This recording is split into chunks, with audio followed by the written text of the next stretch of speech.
Welcome. This is now session 3 of our little 5 sessions we got here. There's only 2 questions that we're dealing with today, but quite weighty in substance, primarily the second one especially. Dealing with 2 separate kind of issues. The first one, and the first question, as you can see, question 1, are all angels male or are there any females, as in any female angels? And then the second one, so that's dealing with the subject of angelology, as we call it. And then the preponderance of our time will be spent more on the second, just by virtue of complexity to answer. And a longer form kind of really has 2 parts, or essentially a principle and then a consequent follow-on from that, or a subsequent follow-on, I should say. And the second question that we'll look at is, what are your thoughts on the claim that the earth is flat, particularly arguments that claim to be based on the Bible, along with other texts like the book of Enoch, so biblical and extra-biblical texts. More specifically, in the second kind of component, the subsequent component, the argument that the globe model of the earth is false, that it was a product of the Enlightenment movement, and that its intention is to remove mankind from the centre of God's creation, thereby reducing us to an insignificant speck in the evolutionary process. Plenty of substance and meat there. So look forward to answering that, both of them.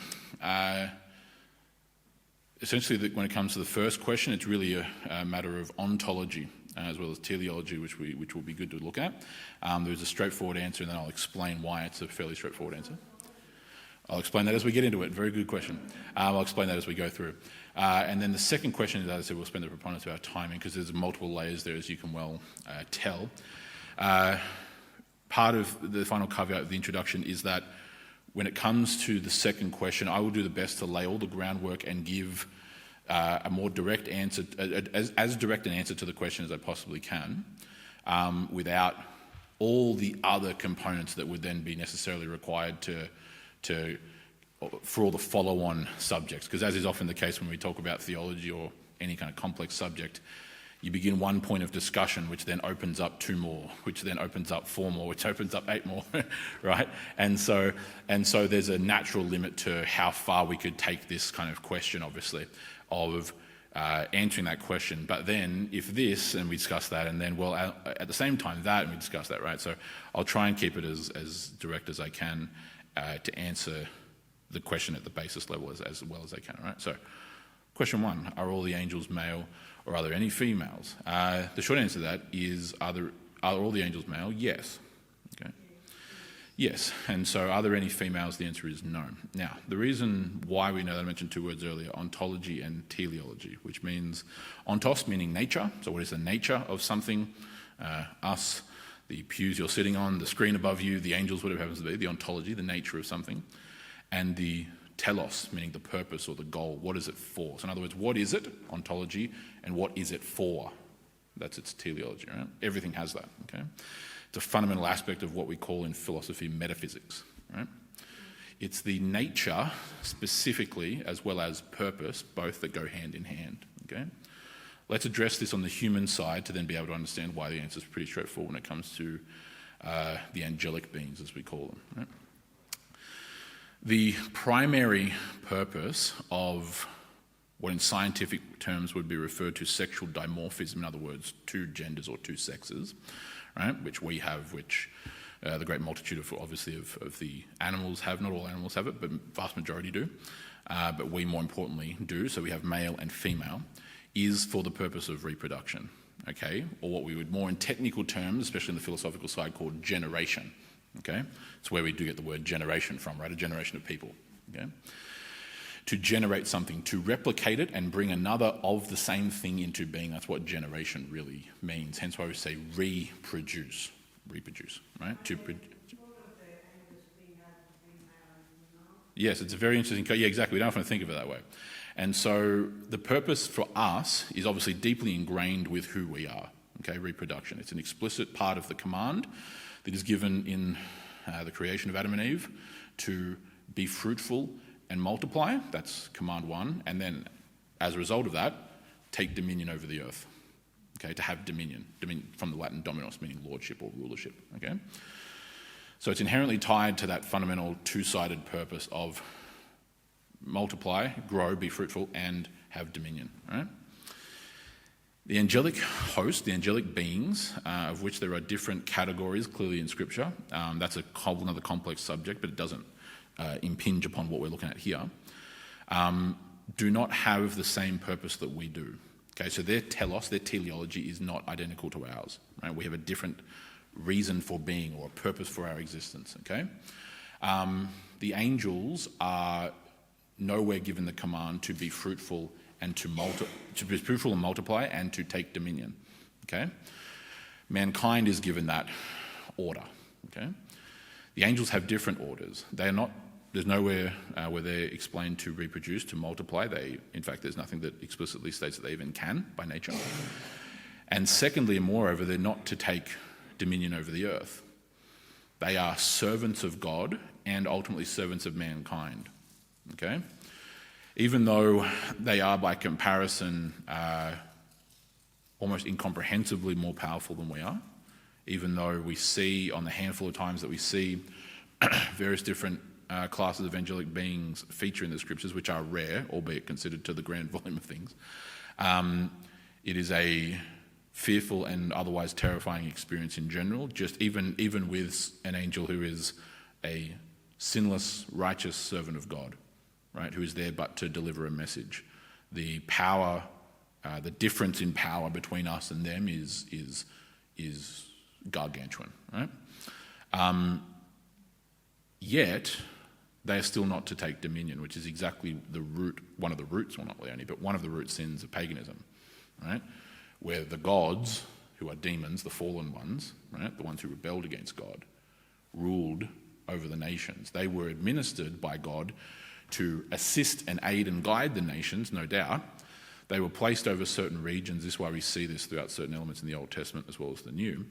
But then upon their rebellion, they took that dominion. So they committed, ironically, a pretty similar sin, not the exact same, but a pretty similar sin to what we did, right? In taking dominion for ourselves from the tree of the knowledge of good and evil, so too did the rebellious angels, the fallen angels, take dominion from God, and they began ruling the nations. That's who the gods are. That's why the Old Testament, God explicitly says all the gods of the nations are demons, right? That's who the pagan false gods are. They're not other gods equal alongside to the Lord Almighty, the one true God, the Most High God. They are the rebellious angels, okay? That's who they are, right? Or to be more specific, even demons as it relates to Nephilim, but we have another question about that in a couple of weeks' time. Either way, because they have no inherent purpose for that first part, be fruitful, multiply, reproduction, they have by nature, therefore, no sexual dimorphism. Does that make sense? Yeah. They have their role as well, and it's also kind of reflected in their role as well. Angels, in the overwhelming sense, have two primary purposes: to protect and to reveal. We could maybe say inform, but reveal maybe captures it a bit better, okay? So reveal or revelation, right? So revelation or revealing something has multiple different kinds of ways that we see that. Revealing can be examples of when the archangel Gabriel appears to Daniel and gives prophecy, right? Or when the same archangel Gabriel appears in the Annunciation to the Blessed Virgin Mary, right? Revealing something, okay? Informing, right? Angels who guide and direct, like in one sense, of course, like Peter's guardian angel does when he's freed from the jail in Philippi, okay? That's, I suppose, in a sense, both protecting and revealing, but it's revealing. He's helping him escape. He's revealing to him the escape path. Does that make sense? Right? So that's the reveal. It comes in all kinds of ways, but revealing something, right? That's why the term angel gets used from the Greek, okay? The Greek word angelos means messenger. It's a pretty generic word. It can apply to humans, right? But in biblical Greek, it's been applied to these heavenly beings who we then, as a result, consequently call angels, okay? The other side is then protect, okay? We see various instances like the two angels who protect Lot and his family from the escape of Sodom and Gomorrah. Even, of course, most chiefly, the archangel Michael, okay, who is the commander of the heavenly armies, right? He is the prince of the church, prince meaning ruler in this sense. We often use the word prince like the son of a king, which is fair enough. That's our custom, but prince comes from Latin princeps, which just means ruler. Right? He is the prince of the church. That's not a title that's been come up later. That's actually explicitly what he's called in the beginning of Daniel chapter 12. Okay, Michael, your prince, is how the archangel Gabriel refers to the archangel Michael to Daniel. You following? Right? So he is the guardian angel of the people of God on the whole. Okay, he is a warrior. Explicitly and directly, he doesn't deliver. He delivers messages. It just comes at the end of a sword. His messages come in blood. He doesn't come and deliver a message like the archangel Gabriel does. The archangel Gabriel is clearly a messenger, the chief messenger. He's the one who does most of these great revealings of things, like to Daniel and to the Virgin Mary. Right? But Michael is the one who wages war against the great red dragon, who is the ancient serpent, who is Satan in Revelation 12, and defeats him, right? Which is also something, just a very brief aside, as we're learning things, is quite profound to consider.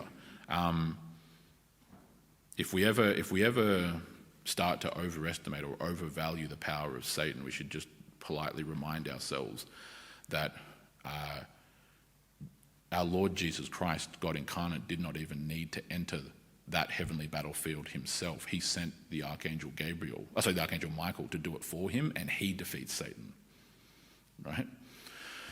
Which tells you two things. One, how completely incomparably powerful God is compared to Satan, and even maybe equally as terrifying, how powerful the archangel Michael is compared to Satan. Because at the end of the day, St. Michael defeats Satan. Right?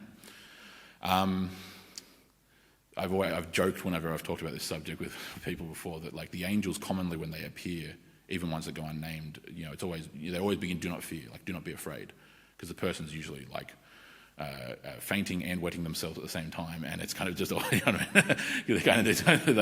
even John is like all he's seeing, and Daniel is kind of and they can't handle it, and which is fair enough. And I've always kind of jested that the archangel Michael is the one of them who the words "do not be afraid" would not actually apply, because I think you should be very afraid of the archangel Michael. I say that in jest, right? But people should be, because we see him appear only a handful of times. A lot of his other stuff is all presumably in the background. He appears chiefly in Daniel and Revelation, where in Daniel his first appearance is the archangel Gabriel, who was primarily revealing these things to Daniel, was fighting who he refers to as the Prince of Persia. In other words, the demon who ruled over Persia, right? Or the primary one, at least, right? And the archangel Gabriel explains that he's been at that for 3 weeks. They're clearly of equal. This Prince of Hell is clearly of equal power, right? Or something approximate to it, like Gabriel struggling, until God then sends Michael, and 5 minutes later it's resolved. So whatever his power, it's just, it's terrifying. But praise God, he's on our side. He is the defender of the church, of the whole people of God, Old and New Testaments, right? So he is he's rightly always, to our Christian history, been understood this way. So that's why he's always depicted as a warrior with a sword or a lance. Famous images of a lance, of him piercing a red dragon with a spear, with a lance, right? It's a very common ancient Greco-Roman European vision of who he is, right? The dragon slayer. Point being, to circle back, these are the purposes of protecting and informing. They're very typically masculine things anyway, right? Which exactly conforms to their nature, right? But the primary essence of the answer is, because they have no command or purpose to reproduce, dimorphism now is irrelevant, right? And so every time we see them, it's always males, right? That good enough for the answer? Yeah. Different nature, different purpose is the short answer as to why they are all male, right? Just as God himself, again, God himself doesn't reproduce in the literal sense, right? Ergo, masculine father /he/him language, right? Because it's not like the pagan gods who always have divine queen consorts. Do you know what I mean? Right? That's the difference. So that's the answer for question one. Now, question two. Deeper even, right? We could obviously talk about angelology quite a lot, but it's a balanced subject where there's plenty that's been written about it. There's also limitations because we're not given heaps of information, which we're given little pockets of it, and the rest is, as far as I'm concerned, above our pay grade. Otherwise, God would have told us. But anyway, question two. Let's at least start with the first portion of it, right? What are your thoughts on the claim, or upon those who claim that the earth is flat, particularly arguments that are coming from biblical and non-biblical examples like the Book of Enoch, right? So, be it biblical examples, deuterocanonical or apocryphal examples, etc. Right? Very good question. Now, quite a bit of history to understand how we should approach this. First point, that's before I even jump into the subject, is an important, not really caveat, but at least just a point that needs to be made. Cosmology, so in other words, the study of the universe, the cosmos, right, the study of everything in existence, has never been considered a dogmatic issue in the church, ever, right? So there's no lengthy treatise or dialogue or creed produced in the early church, for example, on the subject at all, right? It's not something that is ever considered to be dogmatic, in other words, defining of the faith. So in other words, so the Nicene Creed is dogmatic elements, like you can't just reject that God the Father created the world. So there's an element of cosmology in that, but in terms of when we say cosmology, what we really mean is, what is the order of the earth, the sun, the moon, and the stars? How do they relate to each other? What is their order? All these kinds of things in cosmology. Okay, that's what we mean by cosmology, right? The basic root foundation of cosmology, that God created the heavens and the earth, that's a dogmatic issue for sure, but that being smart, we already agree on that, okay? So, understanding that, we can then dive headfirst into this. The understanding cosmologically, or the framework of cosmology that holds to a flat earth in various different forms, has three kind of stages to it historically, and I'm talking very ancient, right? I'm going all the way back, okay? When you get back to what I'll call the pre-Greek age, not Hellenistic, because Hellenistic is a certain period of Greek history. Hellenistic period is the time from Alexander the Great to Christ, basically, right? Or at least Alexander the Great to the Romans, okay? To the Roman Empire. I'm talking pre-Greek and certainly what we call pre-Socratic philosophy in Greek culture. So in other words, basically, roughly speaking, 500-ish, or the 5th century BC. If you go back before the 5th century BC, especially go a lot further back than the 5th century BC, the prevailing cosmology in pagan mythology, is some variation of the earth being a flat, generally disc-like shape. I say generally because not all held to it being disc. So for example, ancient Chinese cosmology, going back thousands of years, 3,000 plus years, had the earth being a square, okay, a flat square. Okay, that's one of the notable exceptions. But as a general principle, any other major example, ancient Indus Valley civilizations, so India, Mesopotamia, right, Babylon, Sumeria, Arcadia, Assyria, Canaanite, Egyptian, is flat in some kind. And there's various ways that this is envisioned when you're talking 3,000, 4,000 plus years at this point. It's depending on the place and the culture. It's flat and it's on pillars of some kind. It's flat and it's on the back of a turtle. It's flat and it's on the back of an elephant. It's flat and it's, there's various different conceptualizations that are all tying into pagan symbolism and the nature. It reflects symbolism of the gods and how that ties to natural elements, etc., etc., etc., etc., right? That tends to be the prevailing very ancient cosmologies, okay? You then come, again, I'm simplifying a lot of history here, so please bear with me, but you then come into the height of what we call the Greek Golden Age, okay, which is really the 5th century, right? Greece had a number of very prominent what we call pre-Socratics, in other words, before Socrates, who's kind of the axis point of Greek philosophical history, right? He begins the chain of the famous Socrates, Plato, Aristotle. So those who come before him are called the pre-Socratics or the pre-Socratic philosophers. The pre-Socratic philosophers start to develop an understanding of or conceptualization of the earth, still having that circular property, but in 3 dimensions, right? In other words, spherical, okay? A sphere is but a circle in 3 dimensions, of course, right?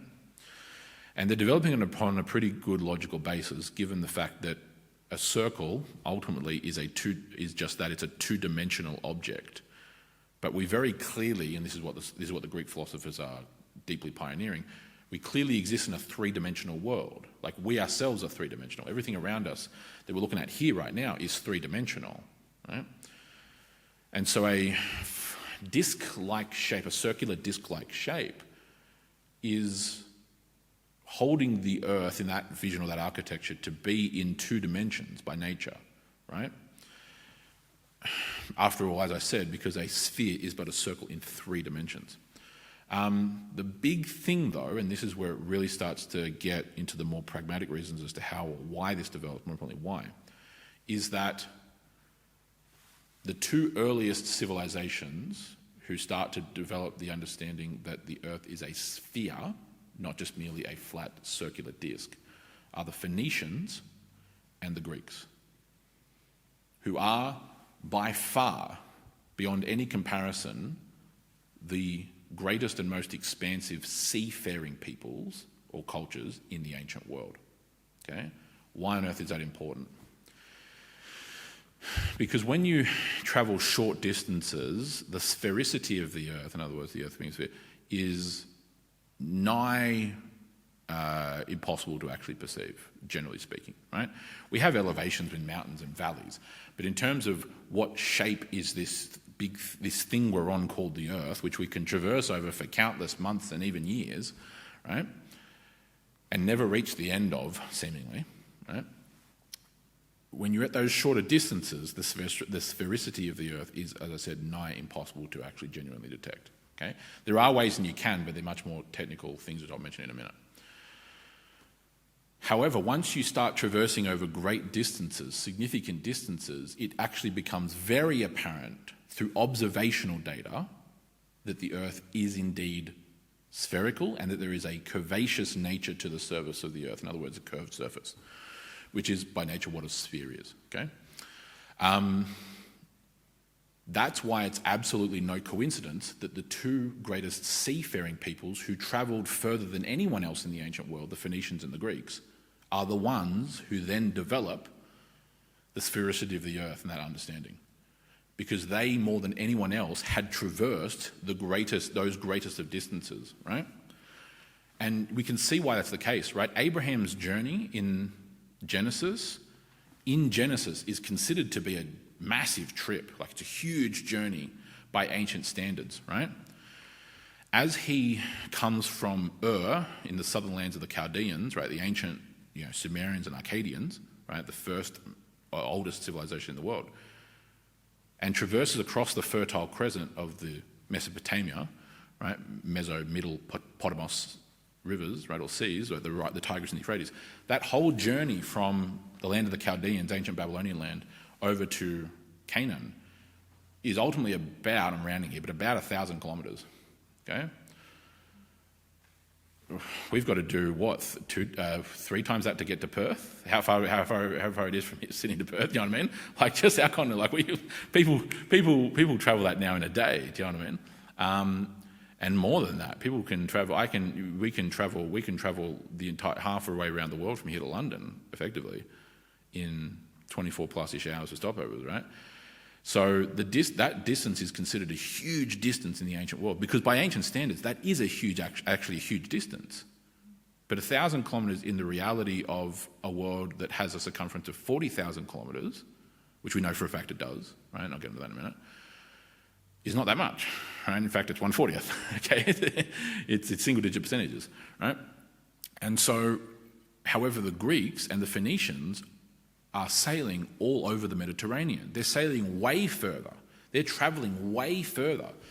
All kinds of famous explorers, right, are travelling all over the Greek world and the Mediterranean world and even beyond, right?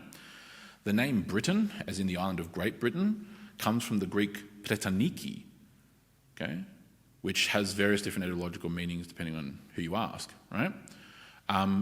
But that was named by a Greek explorer, ultimately, okay, about 250-ish years before Christ, right? That's where our modern name Britain, the island of Great Britain, in other words, bigger Britain, the Greeks referred to Ireland as Lesser Britain, but don't tell that to an Irishman, right? God bless Ireland. But Great Britain, the island of Great Britain, Pretaniki Megale, Great Britain, the bigger Britain, was named by the Greeks because Greeks sailed all the way up to the White Cliffs of Dover centuries before Christ. That's the ends of the earth, right? Britannia, when the Romans conquered it, that was it was an island off the coast of northern Europe. That was the ends of the earth as far as the ancients were concerned, right? Because it effectively was, right? So they're the ones who were exploring all those things, right? Tin was being traded from Britain throughout the ancient world, from the far reaches of the earth, right? And so that's all because of the Greeks and the Phoenicians, right? So because they are the great seafaring peoples of the ancient world, they travelled further than anyone else in the ancient world. It's not even close. And it's then no coincidence that they then start to understand the sphericity of the world, or the people clearly understood that there was a circular nature to the earth. That's why almost every ancient pagan cosmology was a disk. Does that make sense? Right? But then as we're learning more and travelling greater distances, the circular nature doesn't change. It just goes from 2 dimensions to 3 dimensions. Because I'm saying that's what a sphere is. Right? That is the prevailing, predominant understanding of the world among people centuries prior to Christ and through. Okay? So everyone you read about in the New Testament, every one of them understood that the earth was a sphere. Okay? It's a common modern myth that everyone in the ancient world and all through the medieval world believed that the earth was flat. Pure myth, right? One of a series of Enlightenment atheist lies from the 19th century. That's not an exaggeration, that's really what it is, right? 19th century Enlightenment scholars just literally making stuff up, okay? With zero basis or substance in proof of any record in history, okay? The world, the Greco-Roman world, which came to conquer the world, conquer the Mediterranean, totally understood that the world was a sphere and it was a circle in 3 dimensions, okay? They calculated distances, they calculated latitudes, all kinds of things. They calculated entire trade networks off of that reality, right? So the entirety of the early church, although they almost never write about it, believed that the earth was a sphere. That was their understanding, okay? The understanding of, or the concept of the earth being a flat 2-dimensional circle, so a disk, was long gone by that point, okay, long gone, right? It had developed into the understanding of a circle, yeah, but in 3 dimensions, not 2, okay? Now, the only example, this might surprise you, especially if you are familiar with the modern myth of everyone up until like a couple of centuries ago believed that the earth was flat. The only person in the entirety of the Middle Ages in Europe who ever wrote and argued for the earth being flat, we know his name, okay? In one of the greatest historical ironies I think I've ever encountered, his name was Cosmas, C-O-S-M-A-S, right? Cosmas the monk. An explorer and a traveller. He was from eastern portions of the empire of the Byzantine Empire, or the Eastern Roman Empire, as it was called, as we call it now. Sorry. He made great trips all the way over to India. Right, so he travelled a lot, which is ironic because he had big travels, but then concluded the opposite.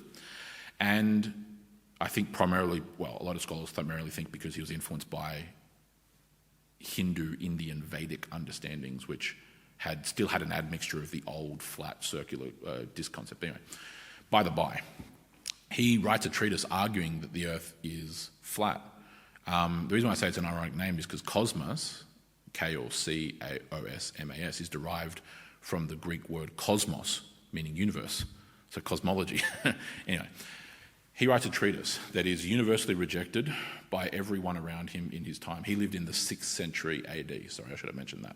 He lived during the reign of the Roman Emperor Justinian the Great, okay, one of the great Christian rulers. 6th century AD. he was refuted by every single Byzantine scholar and by every Western scholar. Okay? Throughout the Middle Ages, literally every single Western scholar upheld the understanding that the earth is a sphere, and every single Byzantine one.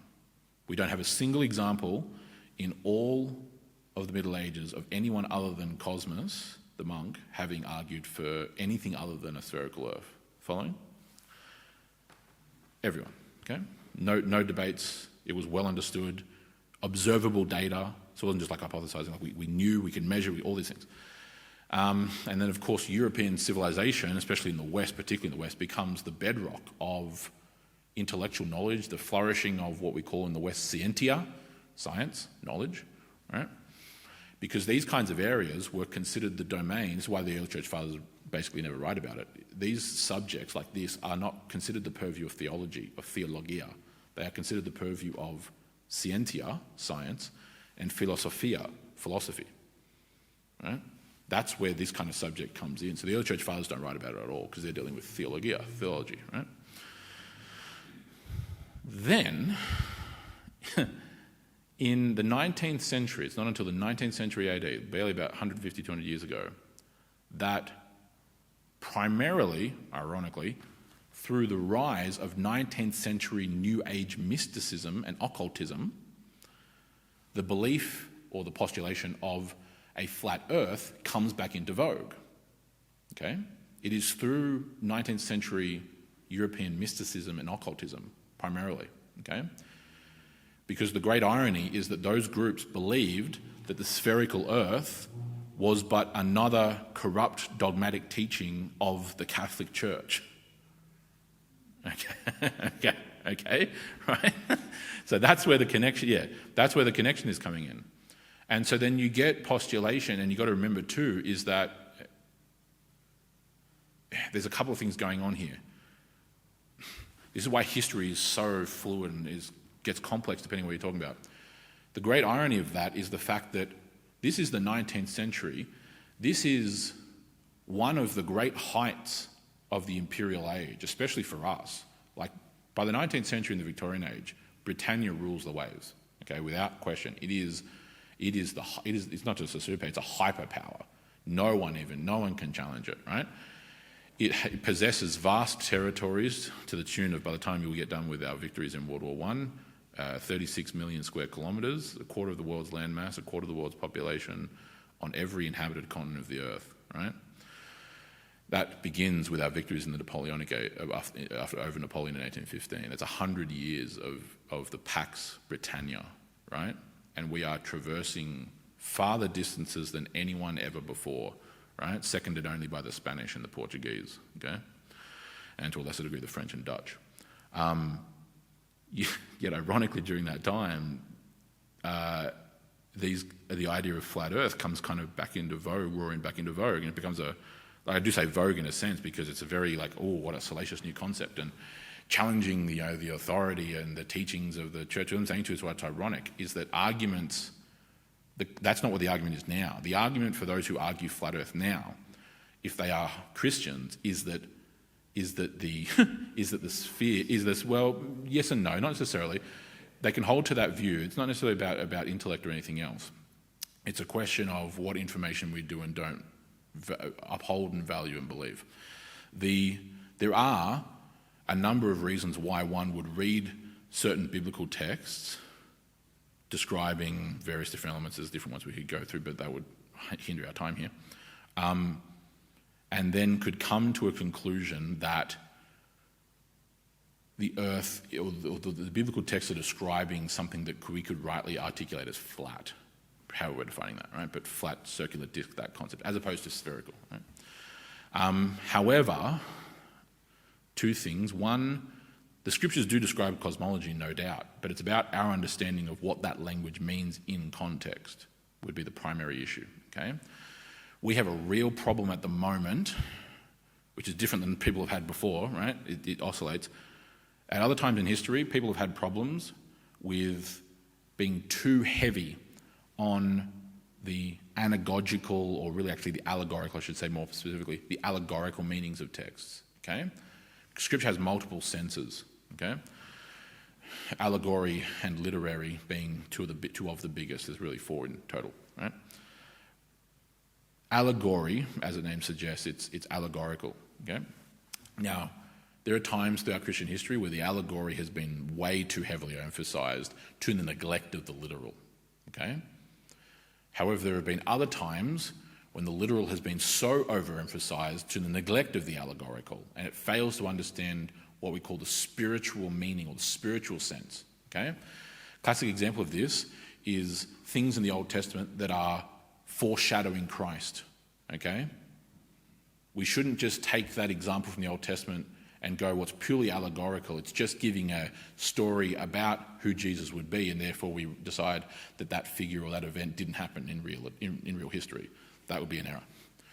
Same as vice versa, to only understand the literal side and completely miss all the symbolism and the allegorical meaning that it has foreshadowing Christ, right? You have to keep it in balance. That's the way that this language is operating.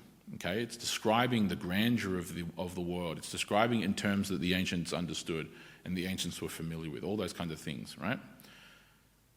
But the spherical nature of the great irony is that the spherical understanding, so the circle in 3 dimensions, is not actually the original pagan belief. The flat disc is the original pagan belief. So if one holds to a model of a circular 2-dimensional flat, in other words, disc model of the Earth today, under the auspices that the spherical model is pagan, they've ironically got it completely backwards, right? The circular disc understanding is actually the original pagan understanding, okay, not the sphere, right? They're related because it's not like it's not like the ancients held that it was a disc, so a circular, and then we've come along later and said, well, actually it's a triangle, it's a cube, for example, of a 3-dimensional square. We haven't done that, right? It's clearly related, right? 2-dimensional circle or a 3-dimensional circle, okay? So there's a clear linkage, right? But we know this through a whole host of observational information, which is going to help us answer the second portion of the question, okay? I've travelled on planes internationally, but I've never sat down and done what the great explorers did who circumnavigated the continent like Matthew Flinders did, or the various great botanists on the First Fleet, or with Captain Cook and other scientists who were exploring all across the Pacific and South America and Australia and the Pacific, whatever else. I've never done anything like that, right? But even from my own limited my own limited experience with anything that would verge on this would mainly be from shooting, right?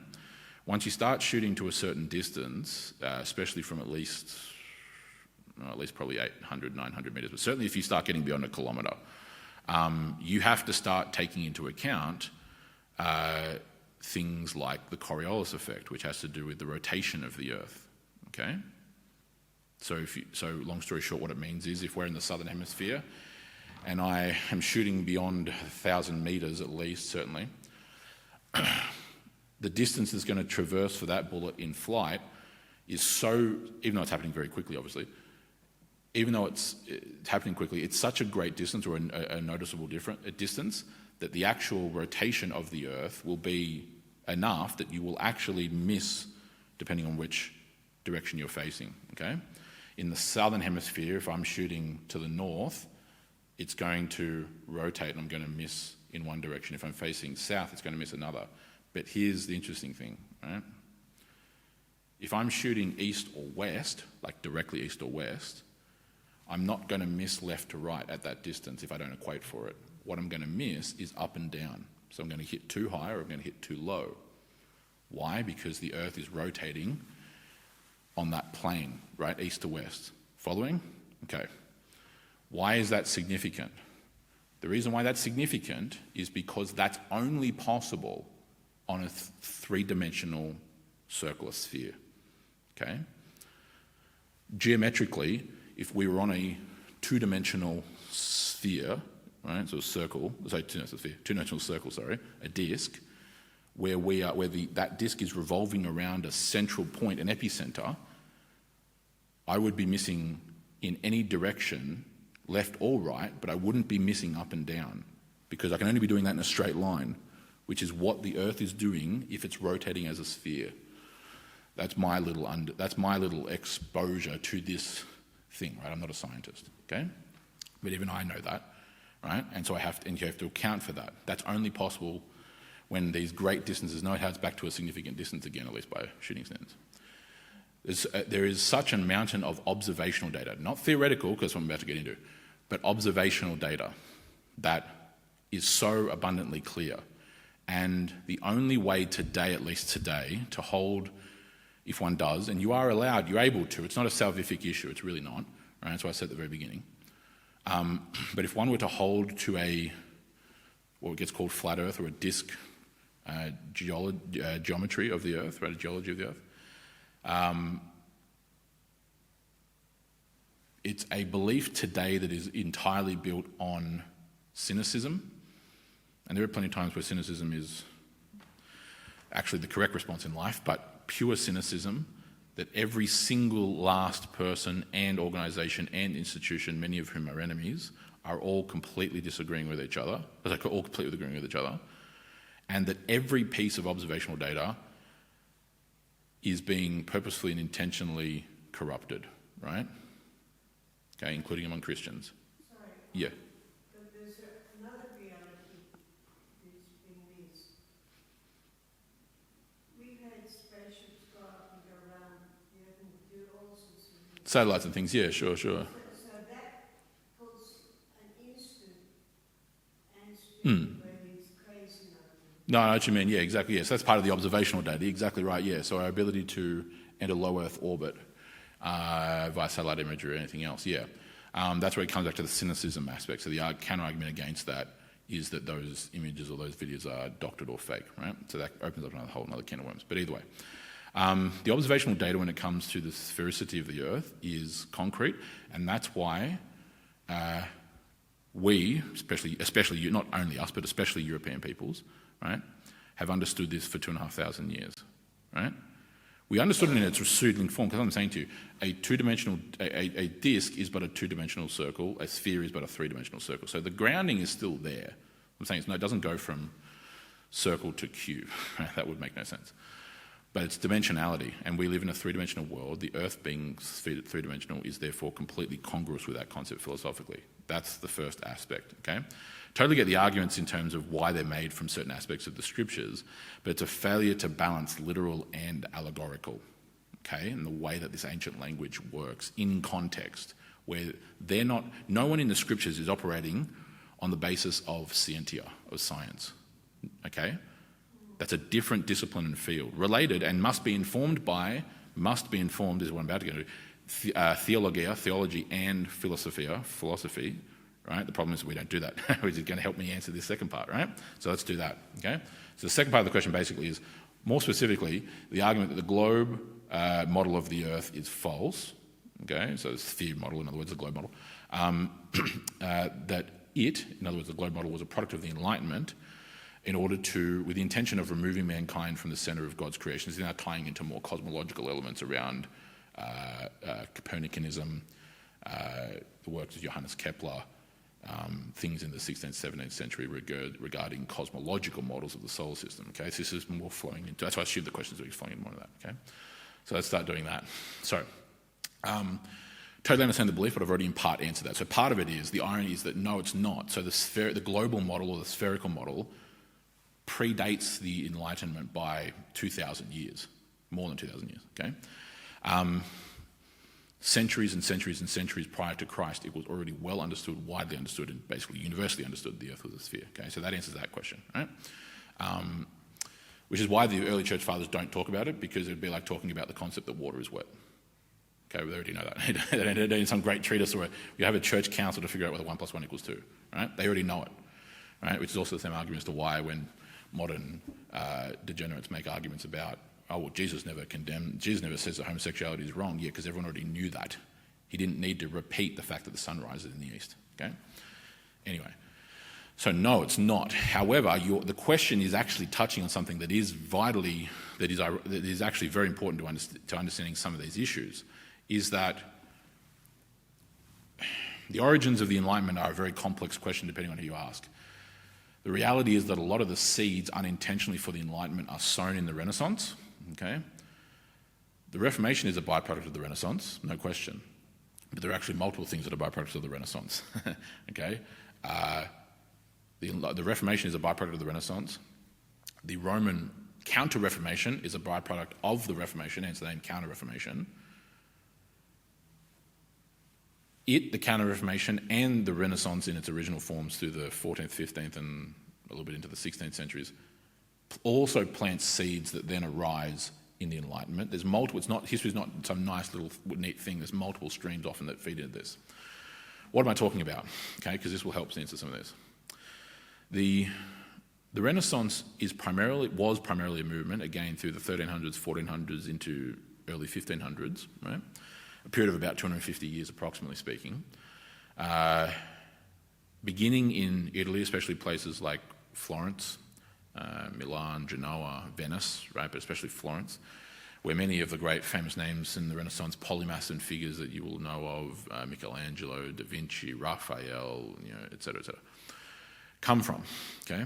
All the great works of art, the Vitruvian Man, ceiling of the Sistine Chapel, the Last Supper, which we even use here, the statue of St. David, really probably one of the great, if not the greatest statues of all time, all these kinds of great works, right? There's many great things which did come out of the Renaissance. The purpose of the Renaissance was that, as the name does suggest ultimately, was going back to what they called, or a formula what they called ad fontes, which in Latin means toward the fountain. Okay, so going back to the sources. The Renaissance was about rediscovering ancient Greek and Roman texts, pre-Christian Greek and Roman texts. Okay? There's a variety of reasons how and why this occurs. We don't need to bore with that, otherwise we'd turn into a history lesson on how the Renaissance began. Okay? But it had to do with the fall of the Byzantine Empire and Islamic conquest and anything else.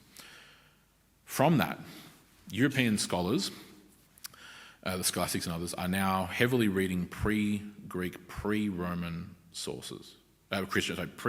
Pre-Christian Greek and Roman sources, pardon me. Okay? Those Greco-Roman philosophical and scientific understandings are now starting to become influential in what we call the late Middle Ages in Europe. Right? Now that comes of benefit in terms of Christianity, because part of that concept or that philosophy of ad fontes is going back to the fountain, the source of Scripture and the early church. So it has great benefit in that regard. However, what it does is it places an inherent value and emphasis on pre-Christian Greco-Roman texts and beliefs, which ultimately, not at the time, but end up coming to ultimately to supplant Christian belief. That's what happens in the Enlightenment. The Enlightenment, if anything, is the Renaissance come to its greatest fruition, okay? Where the principle of ad fontes is taken to its absolute extreme, and in the Enlightenment, through various figures, again, whether you're talking English and Scottish Enlightenment, French Enlightenment, German Enlightenment, doesn't matter who you pick here, ancient Greek and Roman and even Egyptian, but it's a bit later on, that's more 19th century, pagan concepts and teachings and understandings start to become the framework of understanding, okay, in the Enlightenment. Right? There are a variety of examples of how this, because again, if this is a lesson on the Enlightenment, we'll be talking about it, but there are a variety of ways in which this does ultimately kind of come to fruition, including even ancient heresies. Right? So great figures, many of the great Enlightenment scientists like Sir Isaac Newton were heretics. Okay? So Sir Isaac Newton was an Arian, through and through Arian. Okay? Categorically denied the deity of Christ, thought it was absurd. Didn't publicly hammer on that point, but those who knew him knew full well that he was an Arian. Explicitly denied non-Trinitarianism very, very clearly. Others, even somewhat contemporaries, like, or later figures, catch that, like John Locke, who is one of the single most influential of the empiricist Enlightenment figures, was a Pelagian. Okay, so the ancient heresy of Pelagianism, which denied original sin, and taught an ancient, again, it's my point about pre-Christian text, an ancient Greek pagan concept called tabula rasa, Greco-Roman concept, which means blank slate. Mankind is a blank slate, and that he is only then shaped by his lived experience in the world. So if he has a good, solid, sound upbringing, he'll turn into a model citizen. I'm simplifying this heavily. If he is surrounded by degeneracy and wickedness, he'll turn into a scumbag. Okay, that's basically the purview, right? That's a pre-Socratic, not even pre-Christian, that's a pre-Socratic concept. It's a Greek concept, a Greek pagan philosophical understanding of how human beings are. It's Pelagian. Pelagius is a heretic, unfortunately a bishop in Britain. He came from the province of Britannia, ashamedly, during the time of St. Augustine, right, 4th century, 4th century AD. But he taught, again, he denied original sin. Human beings are inherently neutral, right? Others would later take that on in the Enlightenment and actually say that, no, not even just that, humans are actually inherently good. We're off the rails here. So that's why this is happening, okay? Now, why on earth is any of that important, okay? It's important because when you're starting to talk about concepts like, especially the latter portion, right, removing mankind or the earth in general from the center point of God's creation, reducing us to an insignificant speck in the evolutionary process, what I assume is directly being referred to is the movement from a Ptolemaic geocentric understanding or model of the solar system to a Copernican heliocentric model, okay, which is what the transition occurs in the days of Copernicus, right, the great Polish polymath in the 16th century. Later successors of his, like Johannes Kepler and others, right, blah, blah, blah. The one thing that's interesting in terms of cosmology is that whilst we have well known and understood and upheld and believed that the Earth is a sphere for thousands of years, what's also been equally believed and understood alongside of that, or as a part of that, was geocentrism, okay, the Earth at the centre. Every one of the pagans believed that, and the Christians didn't change that understanding in any capacity at all. Right? So if you went back 1,000 years ago, 1,500 years ago, 2,000 years ago, pick a time period you want, back to the ancient Israelites, the Earth was considered to be at the centre of the cosmos by quite literally everyone. Now, the fact that it goes no development at all, even though particularly, not exclusively, but particularly European civilization is making leaps and bounds in scientific exploration and understanding through the Middle Ages, contrary to the Enlightenment propaganda that it was some great 1,000-year dark age. That's a complete and utter lie. These significant advancements where universities are being founded, like the University of Bologna in 1088, University of Oxford 1096, Cambridge University in 1215, I think, off memory, 1210, all these ancient medieval universities. All this scientific work and knowledge and exploration is being done, right?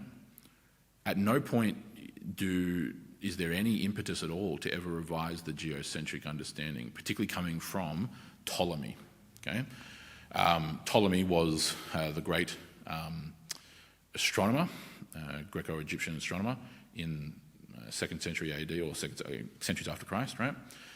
Who does a lot of great work building on Socratic philosophers, those before and after, a lot of the Greek and Egyptian studies of the cosmos, especially when the Greeks conquered Alexandria in Egypt under Alexander the Great. All the knowledge they gained from Egypt as well, all these kind of things, he's building on this. His model of the cosmos, so the solar system and the universe at large, the cosmos, was the defining, definitive apex of European or Mediterranean understanding of how the cosmos worked, okay?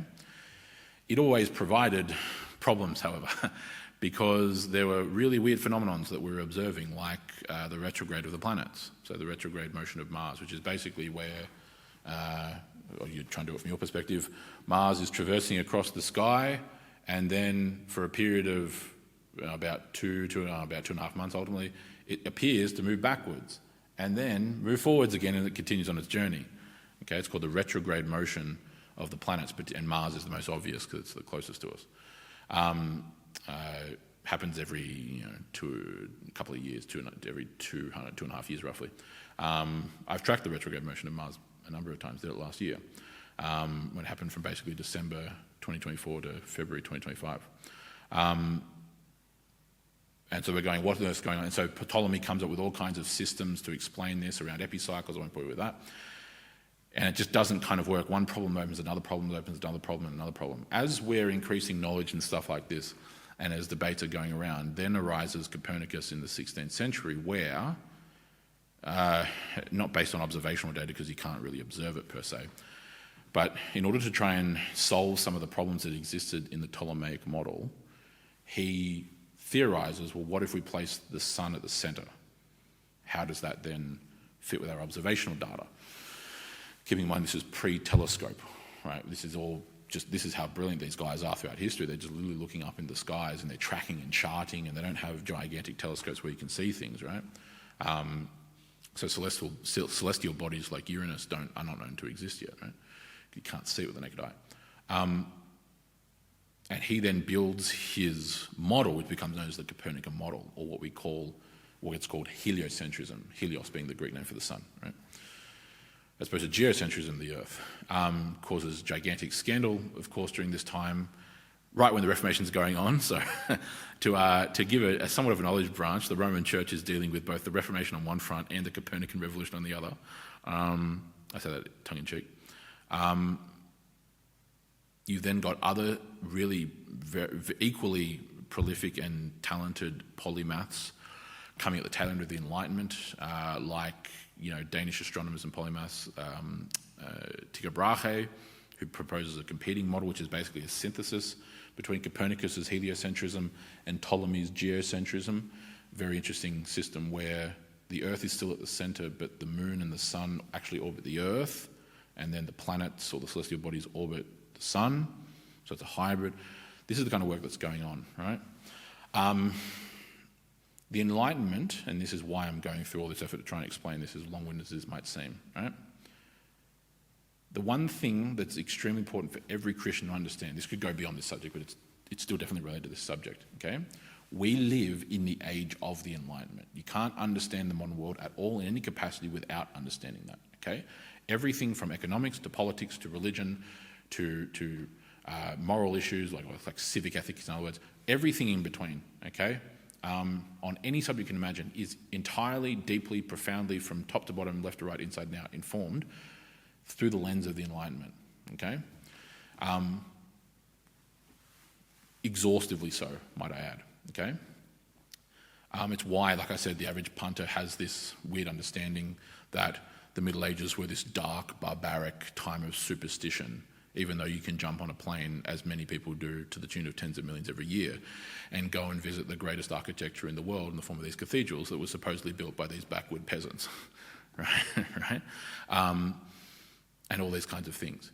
The Enlightenment, and this is what's particularly pertinent here,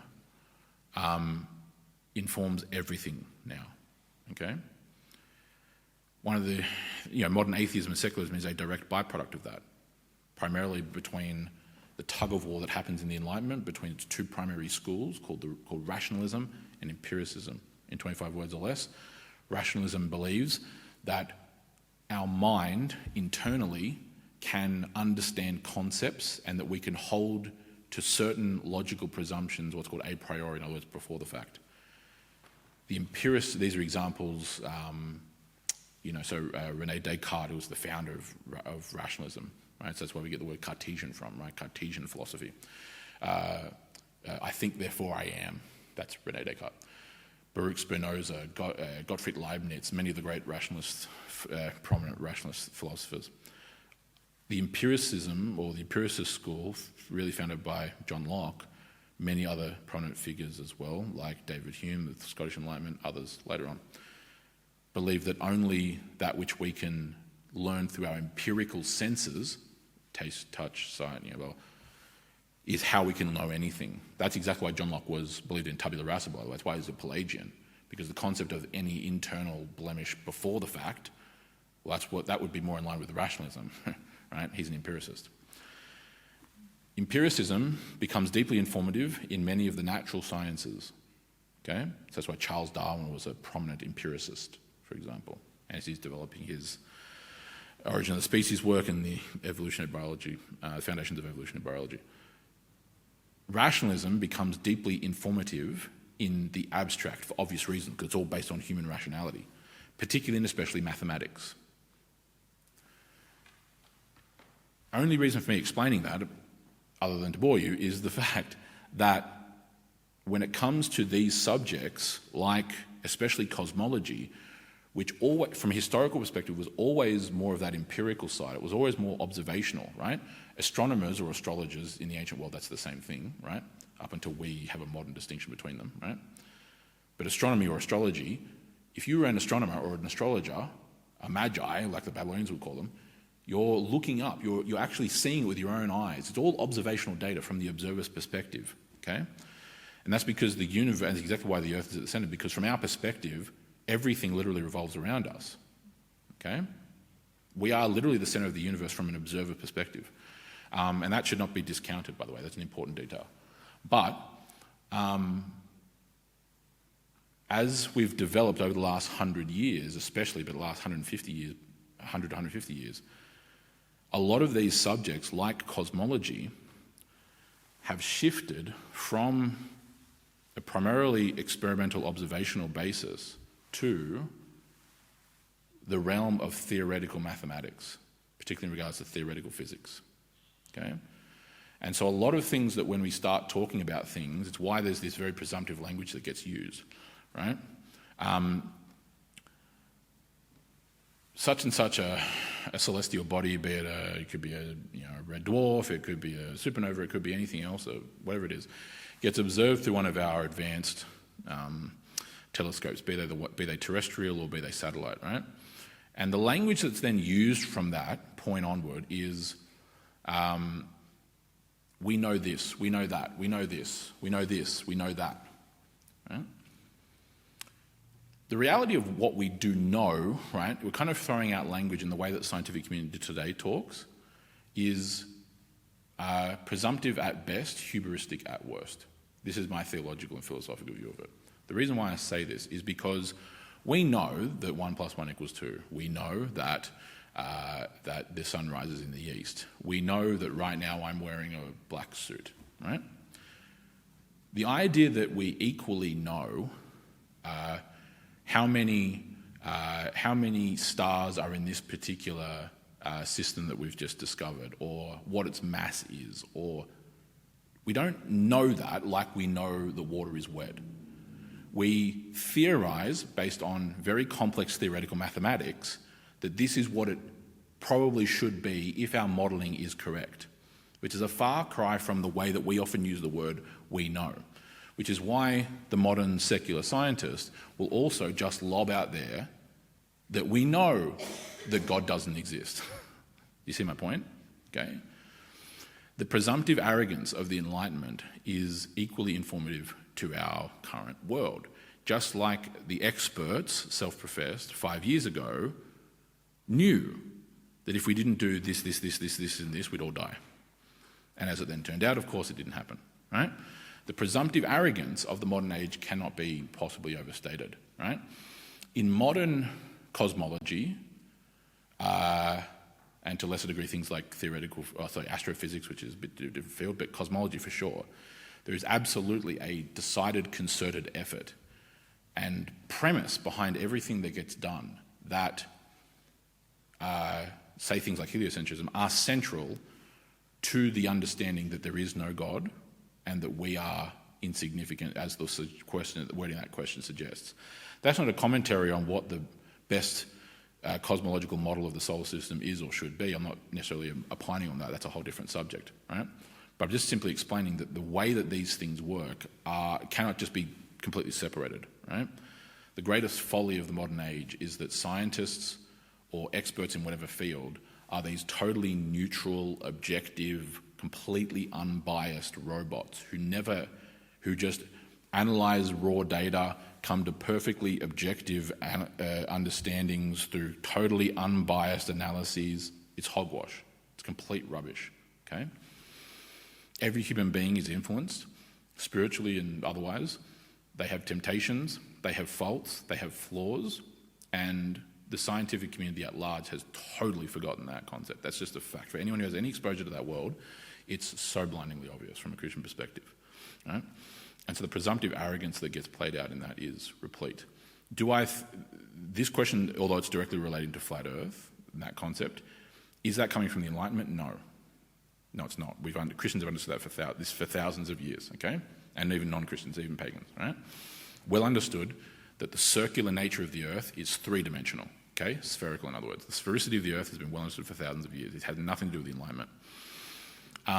Cosmological models have everything to do with the Enlightenment or the Renaissance that precedes it, but that's a different subject altogether, okay? Is the Earth a sphere? Yes, because every observational data clearly demonstrates that beyond dispute.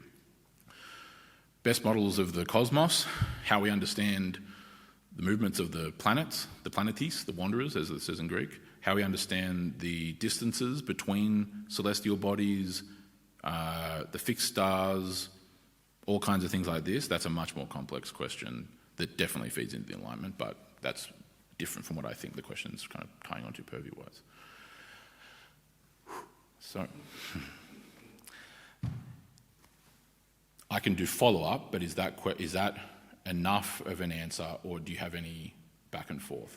That was an amazing answer. Very complicated, obviously, very much research. Yeah, sure. It's history and it's tying into every aspect. I didn't really have to. I'm not trying to be rude here. I kind of just turned up today. I didn't really need to do much any reading of any kind. No, thank you so much. Yep. Very complex questions, and they're dealing with 1,000 different issues. What I'm saying to you, the sphere, I'll get to you in a second.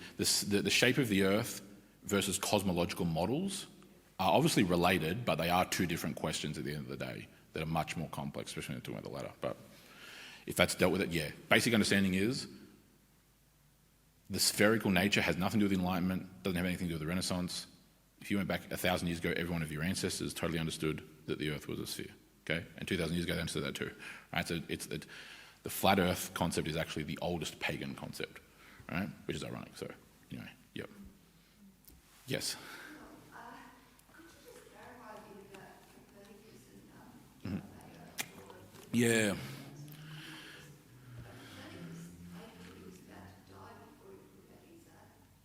Basically, yeah. I mean, didn't even yeah, exactly. And yeah, correct. I mean, look. So yeah, the Copernican saga is an interesting one in history, right? So the medieval world was deeply scientific. There were the scientific works that were being done, again, not exclusively, but particularly in Western Europe, were going leaps and bounds, right? That's why the Renaissance and polymaths, these guys who are learned and read in multiple disciplines across the humanities and the natural sciences and elsewhere, arises there for good reason, because it's based on that basic foundational Christian principle that the world is actually ordered not by multiple gods. So it's ordered, number one, not chaotic, right? And two, it's been ordered not by multiple gods, but by one God. So one God with one will has ordered the one world.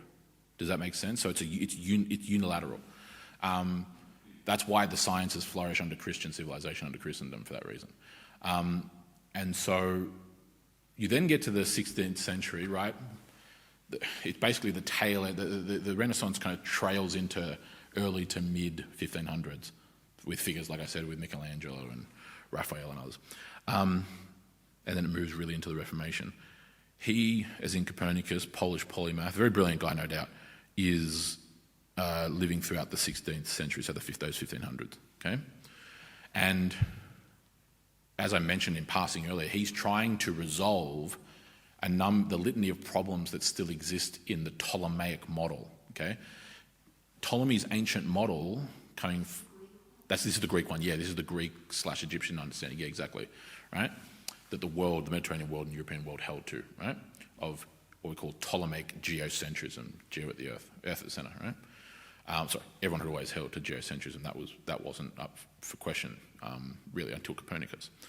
But he was trying to resolve the problems. I won't bore you with the list of the problems; it gets too nitty-gritty, and you kind of need an astronomy to deal with it. But mainly problems around the motion of the planets, the orbital patterns, the planes of the ecliptic, a variety of problems. Anyway, Copernicus is trying to resolve that, and so it begins. His heliocentric model, or his model, the Copernican model, begins by him theorizing: what if I place the sun? I have no observational data to support this, but what if I place the sun at the centre and have everything else, including the Earth, revolve, or in other words, orbit around it, right? Conduct revolutions around it. And then how does that match? Does that fix any of our mathematical problems?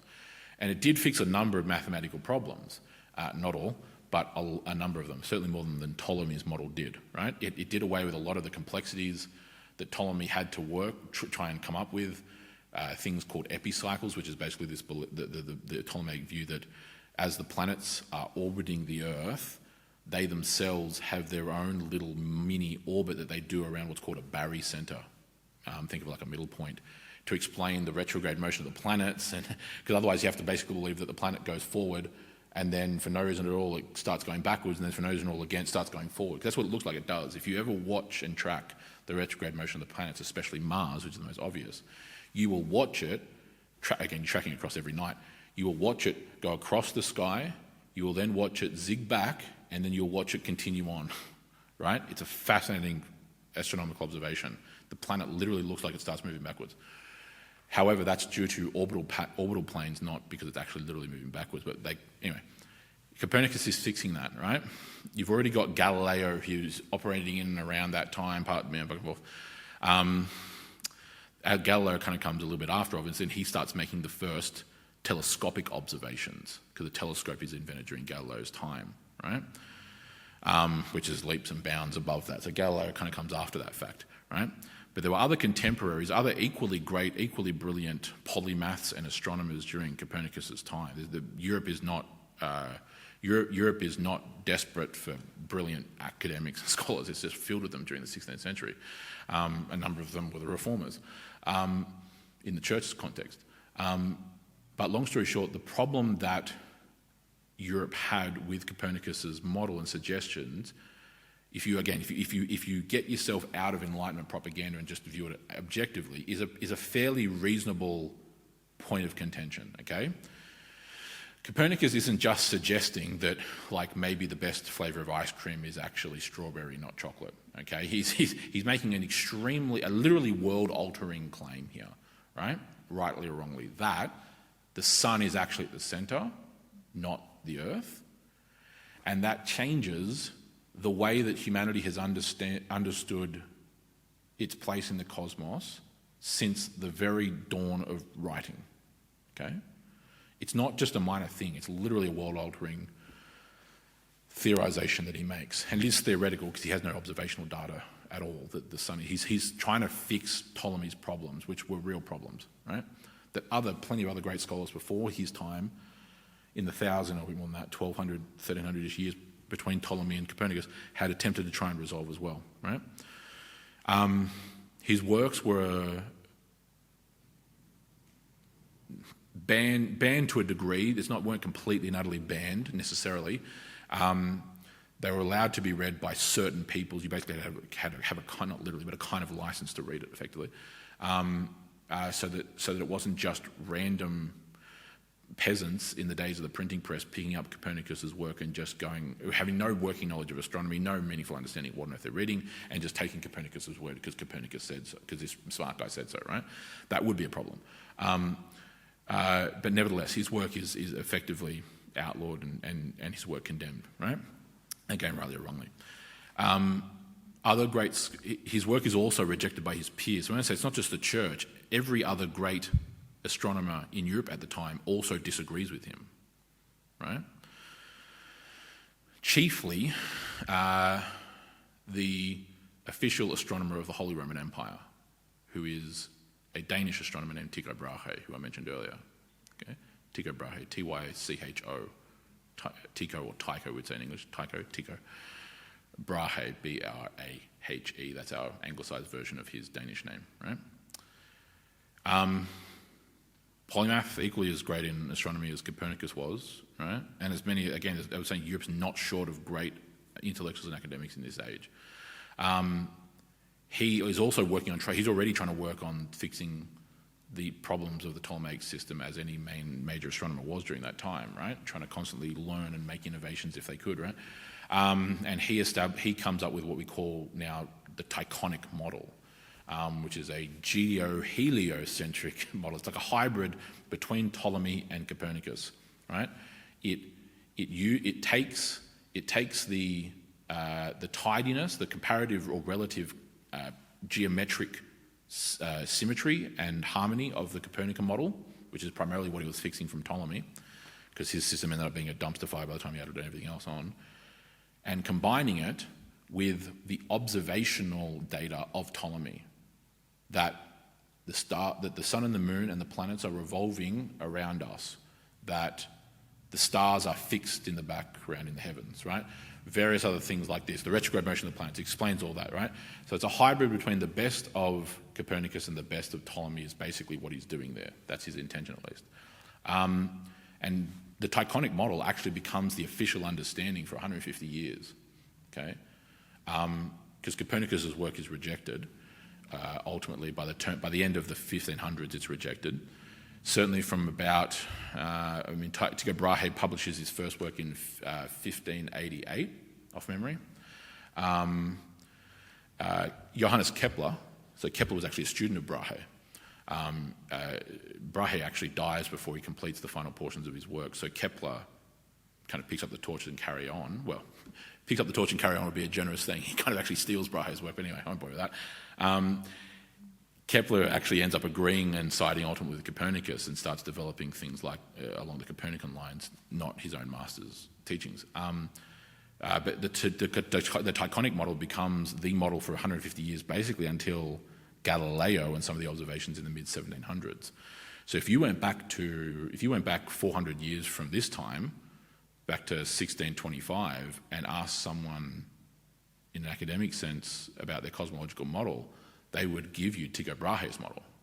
They would say the Earth is at the centre, that's beyond dispute, and that the sun and the moon orbit round the Earth, which is what everyone always used to believe anyway, but then the planets revolve around the sun.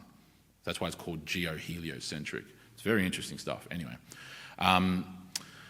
creates a very neat model. In fact, mathematically speaking, the data, the observational data from a mathematical perspective, this is why things get tough when you talk about history, between the Tychonic model and the Copernican model are actually identical. The difference is in what's called force laws. In other words, what do we do with gravity? Newtonian physics, Einsteinian physics, a whole other subject I won't bore you with.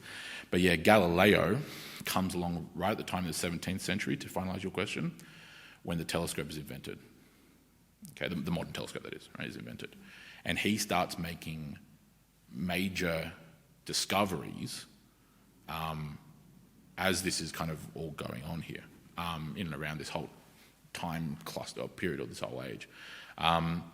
So it's a church issue, but it's much more than just a church issue. It's a scientific issue, it's a philosophical issue, it's a theological issue. All these things are converging.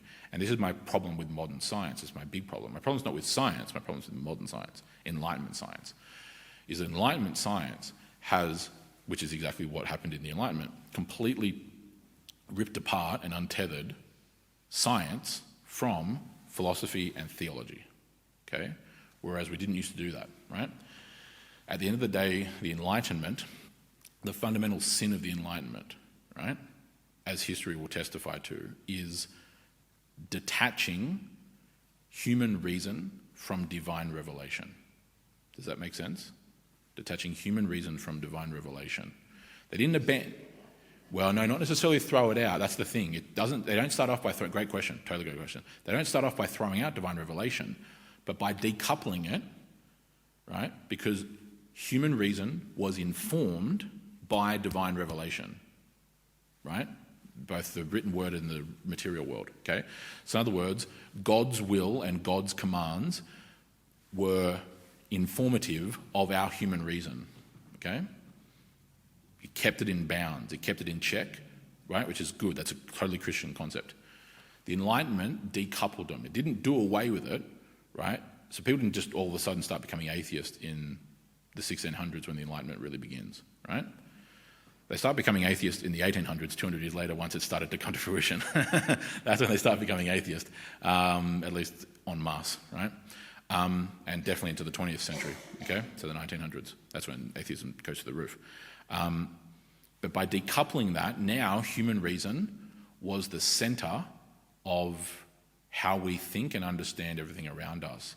And so then you have the two competing schools, rationalism, empiricism, both win in different fields, and then it just keeps metastasizing from there.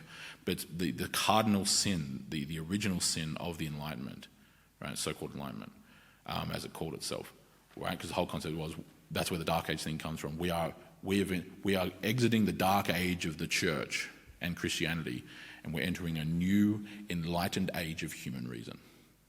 That's the entire purpose and point. And you're living through the consequences of that age for 300 years now. Yeah. Is that enough of an answer? Does that help at all? Yep, cool. Okay. Anything else that can relate to this or that you want clarified or anything? Okay, cool. All right. Hopefully that's been a good enough explanation. Hopefully that's given enough material to satiate. If there's follow-up questions and stuff, you can always ask follow-up questions, right? The whole point of this is to try and give some element of answer, keeping in mind that whilst my vocation is as a theologian, is as a clergyman, my theology informs fields far beyond theology, right? And so